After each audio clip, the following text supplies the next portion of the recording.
Como diría el título del libro del presidente, estamos a mitad del camino, ya estamos a esta mitad del sexenio. ¿Cuál es el balance en este momento, los primeros 3 años del presidente Andrés Manuel López Obrador al frente de México? Es para mí un gusto saludar a nuestro director editorial, Raúl Frías Lucio, y por supuesto también a Víctor Hugo Hernández. Les pongo este tema sobre la mesa, señores, me despido, los veo mañana.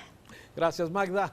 Bueno, acabamos de escuchar parte de este debate entre, pues, digamos, adversarios de carácter político, de carácter de visión de las cosas. Víctor, me parece que hoy hay que ver las cosas con cabeza fría.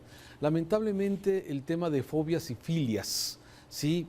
Se antepone al interés y al análisis de ver qué es lo que realmente está sucediendo.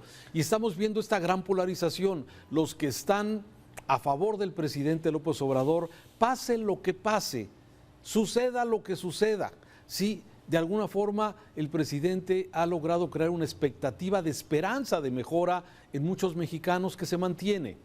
Y por otro lado, pues tenemos que tener también el tema de las evidencias, los datos duros, las evaluaciones, que es lo que siempre se necesita para poder realmente saber cómo vas, si realmente vas avanzando o vas para atrás y qué es lo que se tendría que hacer. Y me parece que es lo que hoy falta mucho en este tema, cuando escuchamos debates como el que acabo de ver aquí en Mega Noticias, donde hay más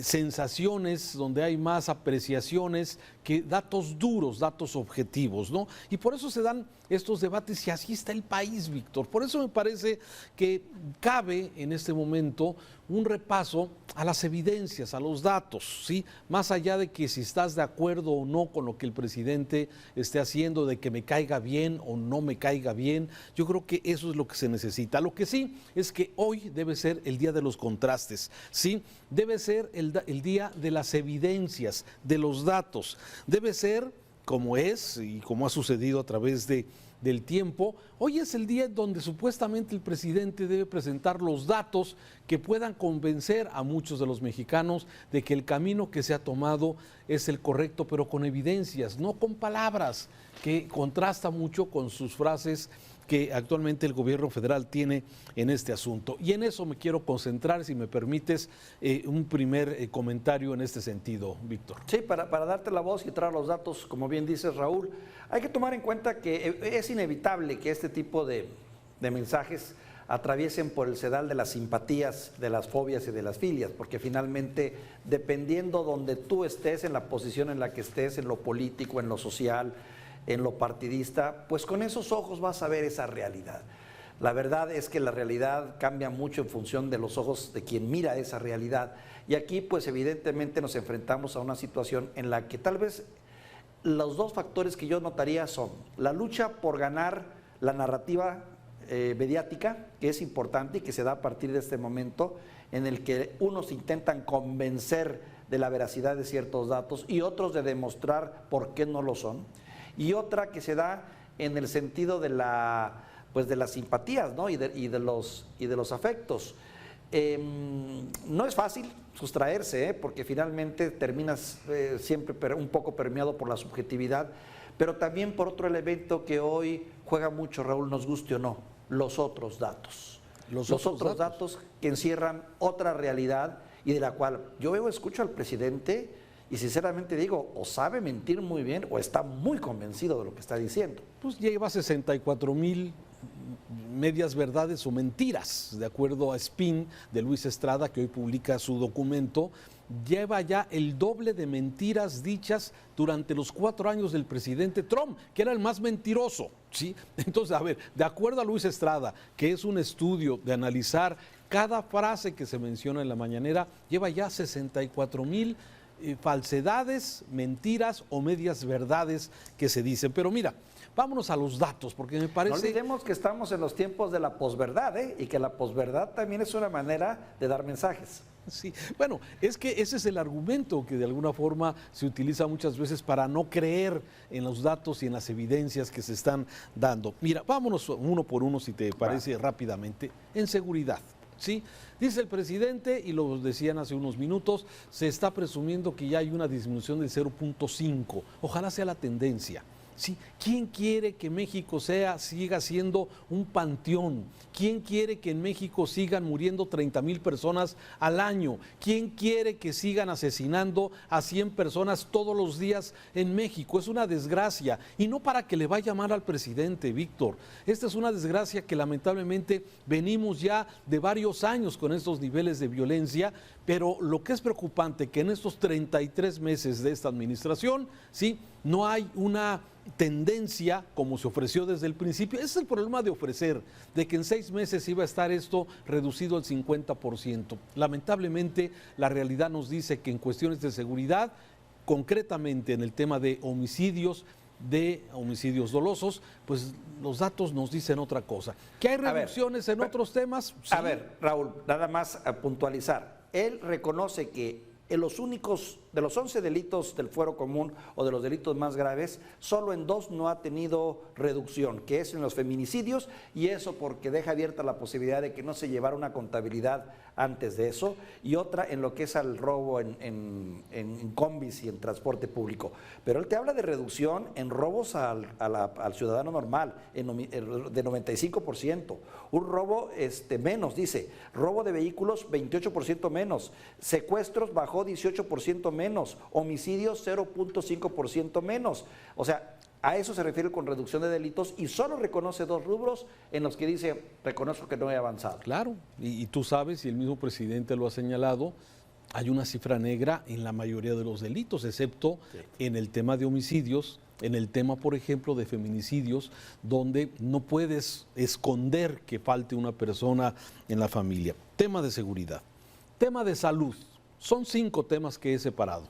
Tema de salud, sí, de acuerdo a los datos oficiales, los oficiales señalan que el haber desaparecido el Seguro Popular y haber creado el INSABI ha dejado hoy a 15 millones de mexicanos más de los 30 que no tienen acceso a servicios de salud.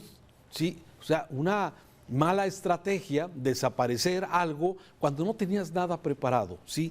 Y esto es una desgracia también para nuestro país. Y no lo digo con gusto, no digo estas cosas para decir, es que qué bueno que no le salen las cosas al presidente. No, Víctor, son mexicanos que no han tenido oportunidad de tener acceso a salud, con escasez de medicamentos, o que han tenido que gastar más de su presupuesto para acudir a la medicina privada, a estos consultorios baratos de las diferentes farmacias. Y esto es exactamente un segundo elemento que hay que considerar. Déjame pasar al tercero, el tema de pobreza. ¿Sí? Datos de Coneval, organismo del gobierno, que señala 3.8 millones más de pobres. Sí, lamentablemente, que se suman, sí, a estos 55 millones que están en la línea de pobreza de nuestro país. Ahí aparecen los datos. Estos son datos, son evidencias, ¿sí? Dice el presidente, los programas sociales están llegando a 7 de cada 10 casas, de cada 10 hogares de nuestro país. Sí, el problema es que lo que se está haciendo es mandar dinero. Son transacciones, son operaciones en efectivo que no ayudan a las familias en su momento, pero no son elementos que ayuden a combatir la pobreza, porque no están generando riqueza, no generan producción. Y esto es un tercer elemento muy importante, Víctor, en el tema de la pobreza. ¿Cómo puedes presentar otros datos ante la evidencia que se está mostrando? Un cuarto tema, el tema de la economía. La economía, se había dicho, y así que en campaña se dicen tantas cosas, Víctor, se ofrecen tanto, ¿sí?, que iba a crecer un 4% la economía por año. Pero bueno, cayó la pandemia y le cayó como anillo al dedo al gobierno. Pero hay que recordar que en diciembre del 2019, sí, la economía ya estaba estancada. ¿Por qué? Porque no hay confianza de los inversionistas y no se está invirtiendo. Aunque hoy los datos que presenta el presidente es que tenemos remesas como nunca y también ha crecido la inversión, claro, después de la brutal caída que hubo precisamente en la economía. Y entiendo, la pandemia vino a modificar muchas cosas, pero el decir que la pandemia te cayó como anillo al dedo para tener la justificación de que la pandemia, por eso la economía cayó, bueno, me parece un desacierto. Y finalmente, el quinto punto que quería comentar con ustedes, el tema del combate a la corrupción. Dime qué respuesta hay de combate a la corrupción. Hoy el presidente habla de que hay ahorros, de que ya no se perdonan los impuestos a las grandes empresas.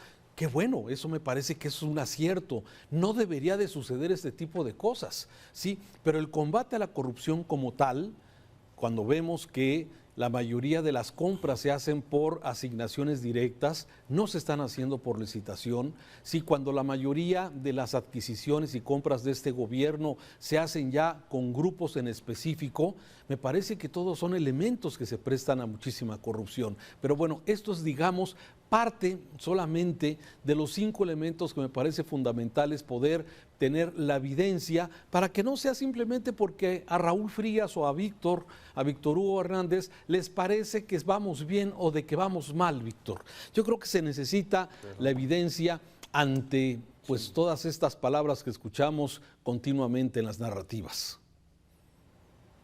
Mauro. Sí, Víctor. Parte precisamente de lo que estamos comentando en este sentido, y me parece que son parte de las evidencias que tenemos que considerar ante este asunto. Por eso me parece que hoy, este día, en donde se da un informe, donde escuchamos al presidente hablar de los logros, bueno, el presidente pues tiene que hablar de eso, e incluso él se dice, de acuerdo a lo que escuchamos hoy, bueno, se dice ya satisfecho y dice que ya está para poder decir misión cumplida. Falta la mitad. Y aquí la pregunta es, ¿cómo va a ser los siguientes 36 meses que le quedan de administración al presidente López Obrador? ¿Qué va a pasar, Víctor? ¿Sí? Vamos a ver un presidente con apertura y corrección de camino, vamos a ver un presidente más enojado, vamos a ver un presidente que va a seguir polarizando. Sí, ¿qué es lo que de alguna forma esperamos para los siguientes meses? Raúl, se viene un periodo interesantísimo porque se viene, digamos, el último jalón, como dicen los clásicos, ¿no? En el que, bueno, yo no sé por qué dicen después en este tercero que comienza el principio del fin. Para mi gusto todavía le falta mucho trecho a esta administración y la posibilidad de que se empiecen a concretar muchos de estos planes y proyectos van a ser, de ahí va a depender mucho que esta administración y el presidente en cuestión pase a la historia como lo que él quiere ser, el mejor presidente que ha habido en los últimos tiempos en este país. Hasta ahorita, estos datos que tú manejas ciertamente no ayudan, pero también hay que esperar, y esa es un poco la esperanza, y tú lo comentabas ayer con mucho tino. Estamos acostumbrados a vivir mucho de la esperanza, del futuro y del mañana. Tan es así que ahí están los porcentajes de aceptación y de simpatía que tiene en este momento el presidente, porque el ciudadano promedio, al menos el 60 y tantos %, sigue creyendo que vienen tiempos mejores. El asunto está en que el tiempo de la política real se acaba, y aquí es donde vamos a ver realmente de qué está hecha esta llamada cuarta transformación. Sí, yo quiero pensar, para el bien de nosotros también, que le vaya bien al presidente para que también nos vaya bien a nosotros. Lo deseo de corazón, porque este país está cansado de nada más ver lo negro y siempre lo negro, y lo peor, ya no tener alternativas, porque hemos dejado de creer prácticamente en todos. Sí, y déjame nada más puntualizar algo que acabas de mencionar. A ver, el presidente tiene una gran aceptación, pero no es una aceptación tan diferente como la han tenido otros presidentes en el mismo periodo de los 33 meses de trabajo. Datos, y están en Oráculos, que ahí se puede consultar desde luego este asunto. Sí, Felipe Calderón, 65% de aceptación a los 32 meses de su administración. López Obrador, 61. Vicente Fox, 59. Y Ernesto Zedillo, 57. El peor calificado a los 32 meses de su administración fue Enrique Peña Nieto, con 35 solamente. Entonces, a ver, eso de que el presidente López Obrador hoy goza de un nivel de popularidad extraordinario, la realidad es que no. O sea, a ver, tiene los mismos niveles de Calderón, Fox y Yo tengo otros. estos otros datos. Hace exactamente, en un periodo similar de tiempo, ahorita la aprobación de Andrés Manuel López Obrador 60. anda en el... 61. ¿Qué te gusta? 61. 81. Yo tengo 81. No, Vicente no. Fox fue el más alto, tenía 70 en este momento. No, a ver. Felipe Calderón tenía 60. Peña Nieto, en el mismo periodo, estamos hablando en estos 54 y Zedillo 42. O sea, finalmente sigue siendo alta en función del tiempo, ¿eh? Bueno, Sí. ahora sí, como dicen, cada quien con sus datos, ¿verdad? Esos son los datos que yo recopilé. Vámonos.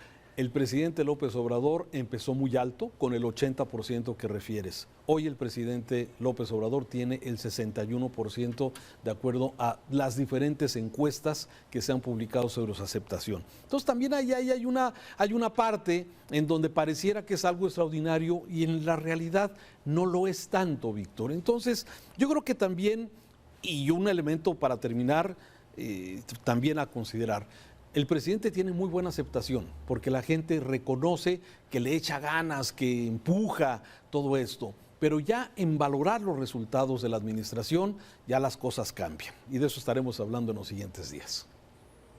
¿Sabes también en dónde depende mucho esta aceptación, Raúl? En que los objetivos del presidente son los objetivos de la mayoría de los mexicanos. ¿Quién no va a estar de acuerdo con esos objetivos? Todos queremos esos objetivos y nos habla de esos sueños y de esos objetivos y ahí queremos llegar. La gran discusión sigue siendo en los cómo, donde no nos ponemos de acuerdo. Víctor, gracias. Vamos a continuar informando esta tarde aquí en Mega Noticias.